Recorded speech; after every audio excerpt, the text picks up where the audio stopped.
difficult has it been just mixing and matching and everything you've had to go through these first few weeks? You know what? It's like we've talked about in the past. I mean, that kind of stuff happens. You can't predict that.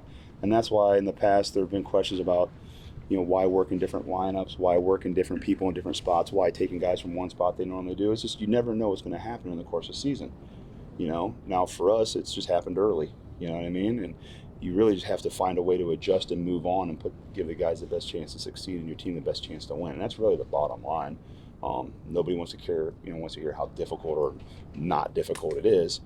We prepare for it. So what you try to do is have guys ready so that way when it happens, nobody bats an eyelash. You just jump in and you do your job. And that's really what we're trying to do. And the guys have handled themselves amazingly. When we went through a stretch there, short time, limited practice time, and nobody batted an eyelash, nobody panicked. Guys just jumped in and they were ready to take the role that they had. Dave talks about all the time, be excellent at whatever role you have. I cannot complain one bit about how the guys have handled their roles at any point this season. So I think they've done a good job. How much when different? a guy arrives here, do you almost preach that to him right away, whether it's a rookie or a veteran who signs or something? Idea. Without a question, I think guys who've been other places, that's kind of like the life of NFL offensive line. Example, we have a kid on the practice squad, Jalen Mayfield. He's a former third-round pick for the Atlanta Falcons. He's on our practice squad. The first week he was here, he played left tackle, left guard, right tackle. He didn't bat an eyelash. He went in and he just worked across the board, and he was grateful for the opportunity. And I think guys know that if they can show they have versatility, that creates value. We reinforce it, we applaud it, and we kind of demand it. So guys know that if they want to have a chance to play here, they have to provide value before they have a bigger, more defined role. This isn't a knock on Josh Azudu at all, but how different does your line, is the whole approach and how the line looks when Andrew Thomas isn't there? And on a separate note, what have you seen from Josh? I think the way you stated it was great. It's not a knock on Josh. It's kind of a testament to how good Andrew is. To Josh's credit, he too has not flinched at it or batted an eyelash at the fact that he's trying to replace arguably our best player. I've seen things out of Josh that have been really, it kind of makes you feel good about, okay, he's trending the right way. He goes and he steps into the left tackle spot. He doesn't bat an eyelash. He understands his role. He understands that he's holding place for somebody, but he's also trying to do the best he can so the team has a chance to win. I think he's shown a degree of versatility. If you remember last year as a rookie, when AT was out during training camp, he also played left tackle then. So it's not something that he is foreign to. He did it in college. He did it in games. He went from left guard to left tackle in game. And matter of fact, one of his good tapes from when we were evaluating him was when he played left tackle against, I want to say Jeremiah Johnson or Jermaine Johnson, who wound up getting drafted in the first round by the Jets at Florida State. So here we found this is something that the kid can actually do. Here's a role we need. Okay, then let's put him in position to succeed as opposed to force feeding somebody else in that position. So, what did Marcus show to kind of secure that right guard job, at least for the time being?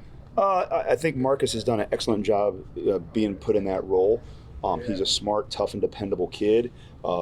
Wish we'd have had more time with him last year, but obviously he missed a lot of time last year with injury. Basically, he stepped in and played at the level which he was playing before he got hurt last year. I think it's a testament to the kid of really working hard in the offseason, rehab, and all those things, and getting himself ready for when an opportunity arose. The opportunity came in, he stepped in, and he handled himself like a professional. So I've seen a lot of good things from the mental to the physical to how he is as a teammate. I've been pleased with him. Obviously, he's going to get better the more reps he gets. How do you judge that, Bobby, when a guy misses his entire game rookie year, right? But you had him a little bit in the offseason. Right. I mean, is he 3 weeks into his rookie year, first year? I mean, do you look at development that way? You do, and here's the thing. He did do some things. He was obviously held out of preseason, but he did things in practice. I mean, the good thing for us, our situation, is we have two very, very good defensive tackles on our team that he gets to practice against every day. So you get a chance to see him against really good players. So it's not like you're sitting there going, man, how is he gonna respond to a good competition? You see that in practice. So that's kind of how we gauged it, looking at how he handled himself against our guys. And then once he did get the opportunity, that kind of gave us confidence to give him the opportunity or let him go ahead and the opportunity he earned. And then once he got it, you kind of saw those. He was like, yeah, that we were right in seeing what we saw, once he got in game action. So I don't think we've spoken to you since Glowinski lost his starting job. Mm-hmm. How has he handled that? Like an absolute pro. I mean, he's done a great job of just, trying to get better himself, but also trying to help his teammates, especially his line mates, get better. So he's a pro. I know what kind of person he is based on our relationship, and he's just handled himself like a pro. I mean, frankly, it's kind of a quick hook. I mean, he's a veteran. He started like every game last year. Like, how do you come to that decision after 1 week that it was time to make a change? We just got to try to do what's best for the team. A lot went into it. And a lot of that will kind of stay in the house. But a lot of discussions between myself, Mike, Dabes, Joe. There was a lot of conversation. It wasn't like there was a lot of conversation. So a lot of things went into it, and at a certain point we had to make a decision and go with it. With now you have kind of looking from center to right tackle. These guys have been there.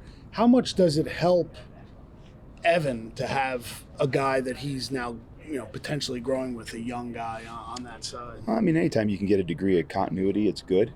But like I said, a lot of things happen in the NFL season that kind of disrupts it. I mean, hell, the Thursday night game, the Packers, they had 2 or 3 starters out. I mean, that happens. Anytime you can get continuity, great. But we also have to prepare for when and if there isn't any. I think it's helped him because he's the same guy, but he had a lot of continuity last year because Glow was next to him all the time. So, I mean, I think he's kind of had a pretty good amount of continuity. He just got to continue to grow as a player himself, too, which we all do.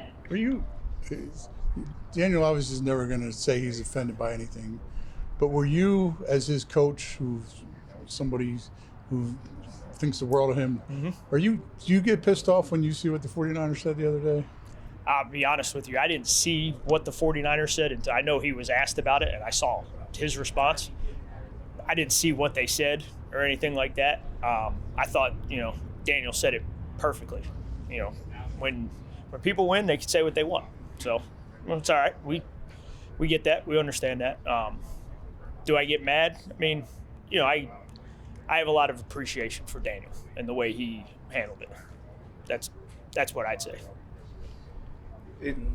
In that game, the last game, Daniel and Darren Waller, it just didn't seem to click. There was a bunch of opportunities there. What did you kind of, when you went back and looked at it, what did you make of that?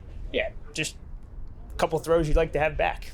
Sometimes you come out here and you feel like you can't miss, and sometimes you feel like you can't make one of them. And the term we use all the time is just shooters keep shooting, just like in basketball. Just keep firing them. They'll start to go in. Sometimes the basket looks really small. Sometimes it looks really big. And you just got to keep working your way through that and, finding a rhythm. And we will. So is it timing? Was it timing? Is it just No, I don't think some of the throws timing. were high. They just missed on a couple throws. Timing wasn't bad. Okay. Just sometimes the way your feet are set. Sometimes the way you think he's coming out of the break. Just little things like that you still kind of work through. Like you have 2 games under your belt with a guy who the game before it was really good. You were hitting it, so you feel like some things are going good. And then, all right, we haven't been in that scenario yet. It came up. How are you going to run this route? Or how are you going to set your feet when we call this play intended for him? Right. Just some things like that, are still working through in the early part of the year, and got no doubt that those guys will connect and, hit the next one.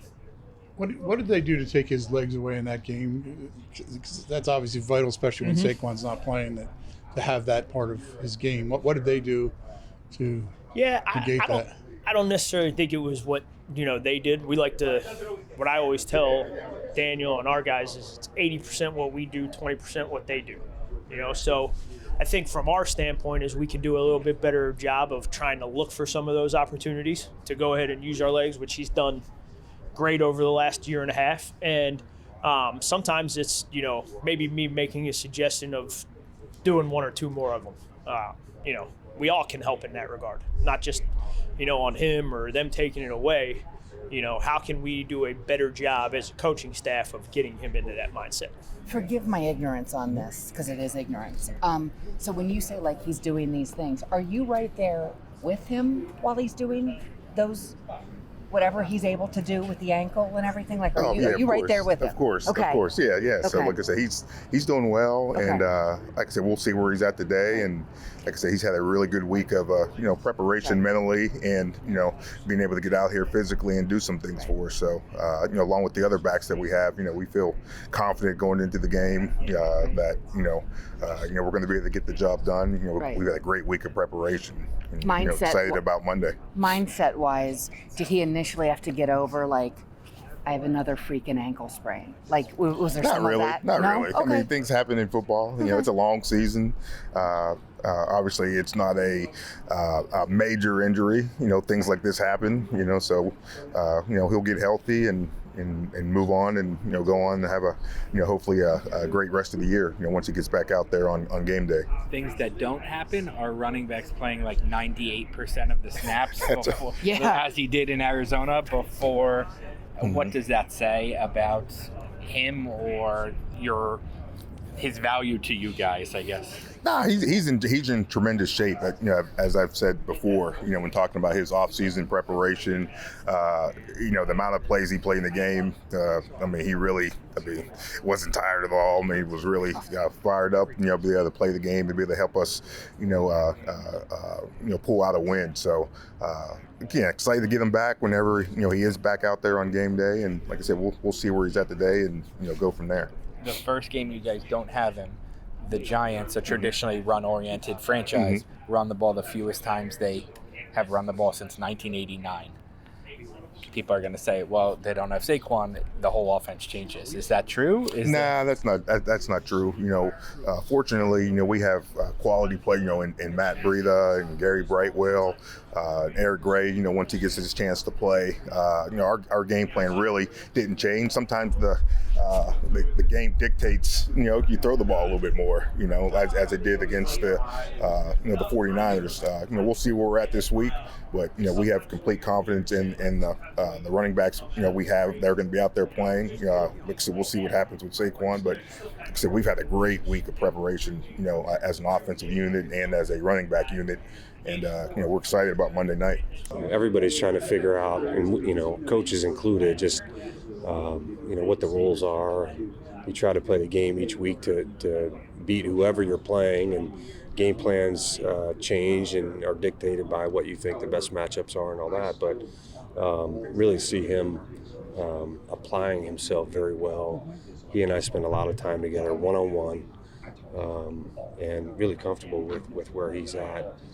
Mentally and physically, in terms of what he'll be able to do to help us. I find him very conscientious, even with questions that the media is asking. I mean, is that just kind of who he is? You mean just thoughtful with the questions? Thoughtful and puts, doesn't want to just give you the shortest answer I ever. think he was raised right. Yeah, give his mom and dad a lot of credit for the young man that they've raised, and he's easy, very easy to be around. He's really the same guy every day, so he's not riding that emotional wave up and down. Who's coming in the building today? He shows up. He's the same guy every day, and I know that was one of the themes for many years for the Parcells regime, and he certainly he fits that mold. What just a couple games in, what's that role you're envisioning for him? Well, I think it could change just based on who we're playing. It really starts there, as the game plan gets constructed.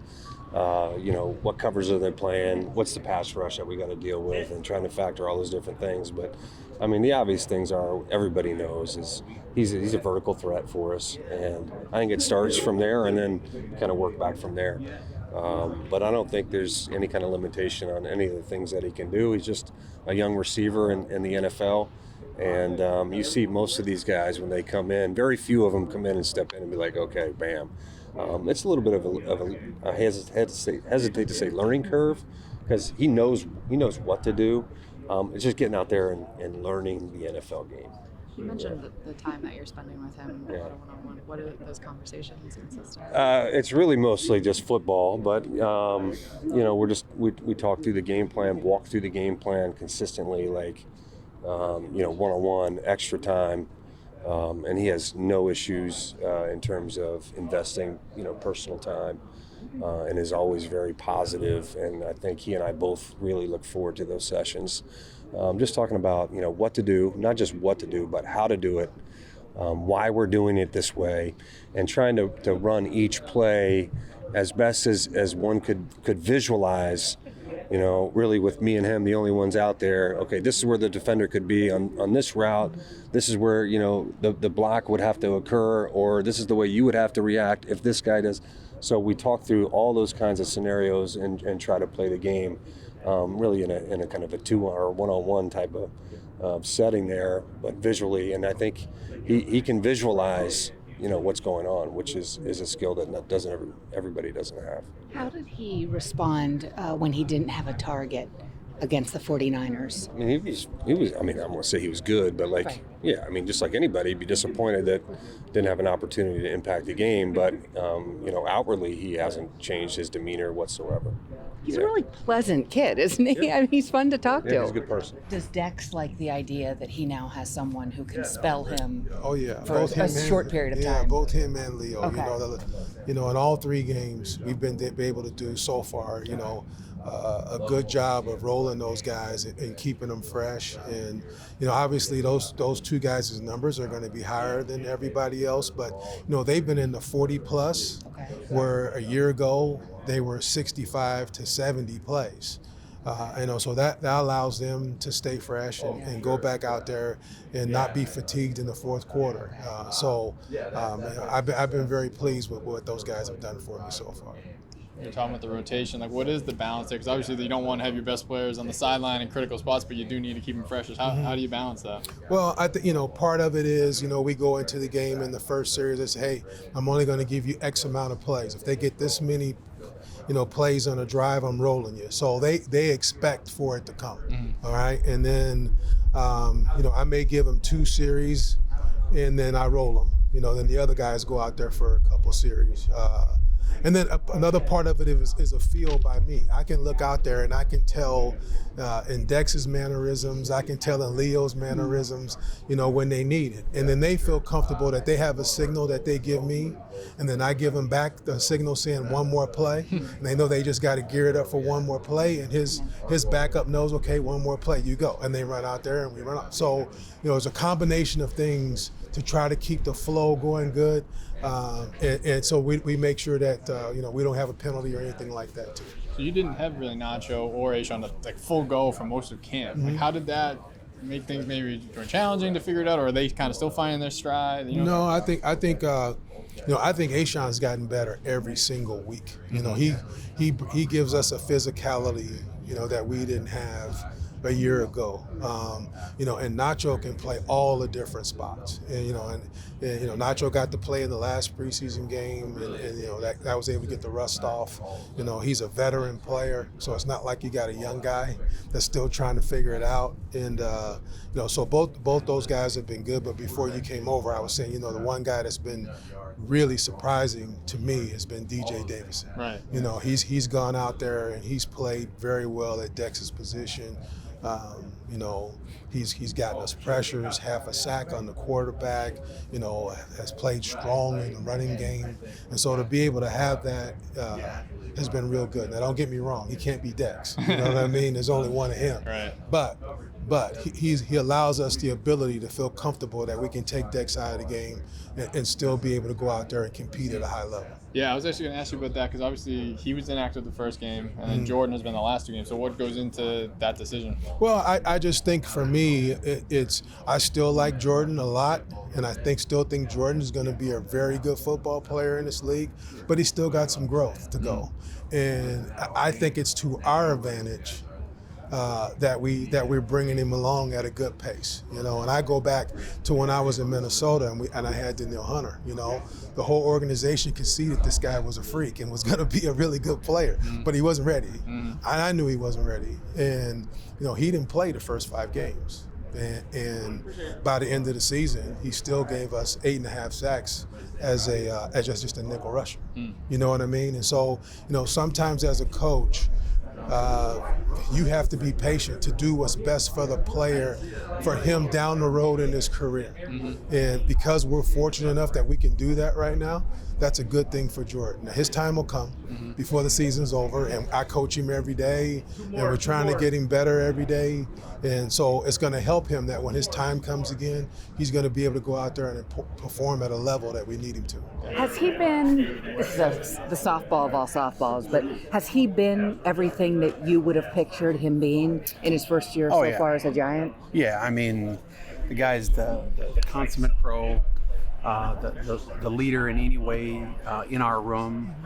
He's not as verbal of a on the field leader, but I love his juice, and so when he makes a play, his energy transcends to our offense. Apologize, but all that and more. I mean, studying notes, tips. He wants it all. Some guys shy away from extra things. He wants more. So whether it's a meeting, a film session, a tip sheet, he wants it all. Yep. As Bellinger handled what is obviously a lesser role for him than he had as a rookie. Yeah, no, you usually expect guys to go up. This is a guy who he has gone up, and so we always talk in our room about a real tight end. Is a run blocker, is a pass threat, and is a protector. I mean, he's a real tight end, and this guy is a real teammate. And I mean, not even 1 ounce of a flinch from this guy at any moment, at any time. No selfishness, no poor me, all team. And you see it every day in a meeting. He loves the teammate that Darren is to him, and you see it in his performance on the field. So how do you then coach your guys up? I know you guys want to get to the ball, strip and gang tackle and stuff. At the same time, if you get out of your lane, he's out the back door, and then it's a 40-yard game, right? Right. Incredibly talented running back that runs hard, and you have to defend the schemed run and then the run after that, right? Because you may set a great edge on the front side, have that thing bottled up, then he's looking to go out the back gate. So really every run with him, all 11 guys need to be on it, and backside needs to be on his back hip, and understand he'll look to cut that thing back. And you look at his production, a lot of it comes on the backside of those runs. It's not necessarily capturing that edge on the front side or hitting downhill on the front side. He's got the whole field at his disposal, like most great backs do. True. I remember talking to Aziz at the end of last year, and he was basically distraught, like, I can't stay on the field. And he was so excited this training camp that he was healthy, and then to get hurt week 1. What's his mentality been like? How have you kept him positive? He's got great toughness, great competitive spirit, and he knows whenever that time comes, he's going to hit the ground running, and really great in meetings, like even the weeks that he hasn't played last year and this year. He's a great contributor in there, whether it's studying a tackle, whether it's, seeing the runs and recognizing formations. Like, he is locked into all that, and a great leadership ability in his own way in the room. So he's really stayed engaged when he hasn't been playing, and then when he's ready to go, we're going to hit the ground running. When he plays, he almost averages like a sack a game. Right, what makes for sure. him so efficient, I guess is the word. I think he's got really great feet. He plays really hard, like at the point of contact. He's throwing hands, he's shedding violently. All the things you look for in a top-level pass rusher, he has those traits, and it's just, getting him in those situations, and you're going to like the results. How's it going? Good, how about you? Kayvon, if you were already asked about those, apologies. Yeah, no, we're, like the whole room, right? Taking steps every week in the right direction. I thought San Francisco was a big jump forward to him. It was great to see him get the sack. Loving what we're seeing in the run game, setting good edges really throughout the year. And then when we get those opportunities, just keep coming, understanding, hey, if they're getting rid of the ball, if it's screen, if it's whatever it may be, those sacks are going to come. Just keep winning your one-on-one, and we're going to like the results. Have you seen him build off that San Fran game in practice this week? Oh, for sure. Yeah.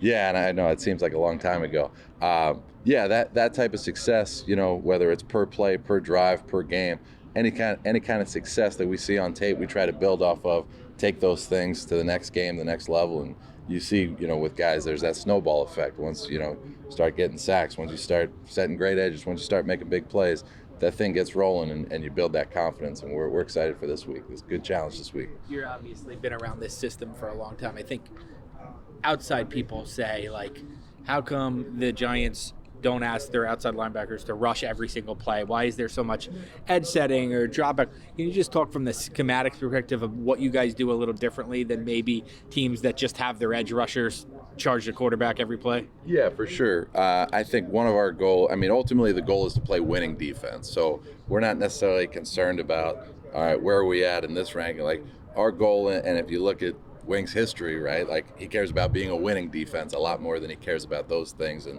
he's been able to back that up.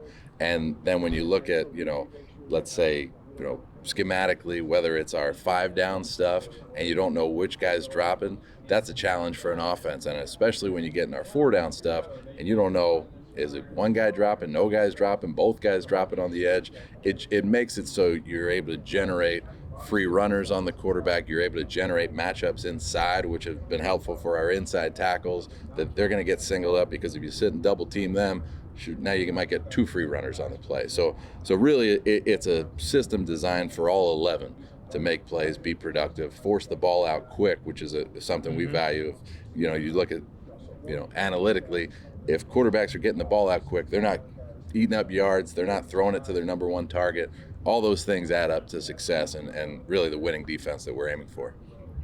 That last play of the Vikings playoff game last year where for sure. Cousin got it out quick, but it was like short of the sticks, right? And I think when guys are getting the ball out quick, naturally, if you're not thinking of it that way, you're saying, okay, we didn't get a sack on this play. But understanding that helps the coverage, it helps everything. Like if we can force these quarterbacks to get off the spot, get the ball out quick, and mess up their timing, you see the success, and it shows up really, like you said, crucial situations in the game where they want to be able to block it up and get that ball downfield. Now they don't know who's coming, where, 4-man rush, you can chip both those edges and you have an answer to it all day. Now, does that open up some other things? Sure. But you understand that, you live in that all game. Now you know where those guys are. They become predictable. You need to create, and Wink does it as well as anybody, create a degree of uncertainty with an offense. And, when you talk to offensive guys, you understand it's something they really need to look at and work at each week because of that challenge. Now we're 3 games in. What have you seen that you liked that you need to see improve? Just kind of your assessment. They're both playing hard, both growing. I think the last game, Trey didn't tackle as well as we would have liked, or as I would have liked, and he would have liked, I'm sure. Missed some tackles in space.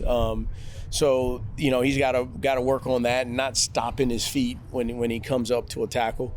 I thought, like for Tay, his big thing is finishing games. He's started 3 and finished 1. Just health-wise, and so for him to figure that out, to be able to finish the whole game, because he's played pretty well when he's been in there. Again, a couple things to clean up with him as well, but I think we're better when he's in there. So I'd like to have him in there more. Did you think, and maybe I'm wrong, it just looked like when I was watching the replay of it, that it was bad form on the play he got hurt on? Oh, yeah. I thought he should have wrapped, and I'm on the sideline screaming at him, wrap up right there, wrap up. And he just went and threw a shoulder. And so, yeah, I thought like his tackle technique wasn't what I would like to see right there. Does that, when somebody gets hurt, poor tackling, that must... Yeah, we had that conversation. Okay. Like that's why you tackle with your shoulders and use your shoulder pads and wrap up so that doesn't happen. What is a younger guy? I mean, I know you're not making excuses. This is the league, it is. But last week you didn't have practices. You essentially had walkthroughs. When you're a younger player, do those fundamentals tend to slip more in that short experience because they don't have the experience, a week-to-week thing? Obviously, as a coach, you like practicing. You like seeing live reps, and getting ready for that team without live reps was really hard. Like you think of all the movement, all the motions, that style of play, the physical downhill runners and the runners in space and how they played, and not have a week of practice to get ready for that was hard, but that's our task, is to get them ready. So got to figure that out. And he's got to figure that out as well. Both of us together, we got to figure out how to make sure that the next time we have a short week, like, we play better. We have to. How's Deontay's coverage been? Well, we talked about his tackling. How has he done, actually in coverage when he's on the field? Yeah, he's done some really, really good things in coverage. Like especially when you see him one-on-one, like he's got a special skill set. He's still developing and still finding his confidence. It's growing, and I hope it continues to grow. I think about times when you play young players, there's like this expectation there'll be growing pains. But like, how do you look as a coach? I'm sure you're not patient with that. Like, how do you deal with the fact that there are going to be that with rookies? We meet extra, he and I and Trey, and just go through as many situations as we can. We talk about things like, what were you thinking here? Why did you play it that way? Here's another way to play it. Here's another way to think about it. I encourage in our room for a lot of conversations from our veteran players, the guys who played, so that they learn not only from me but from their peers, because you think about it, like Adorie's played a bunch of snaps at corner, so Adorie's advice to him is needed.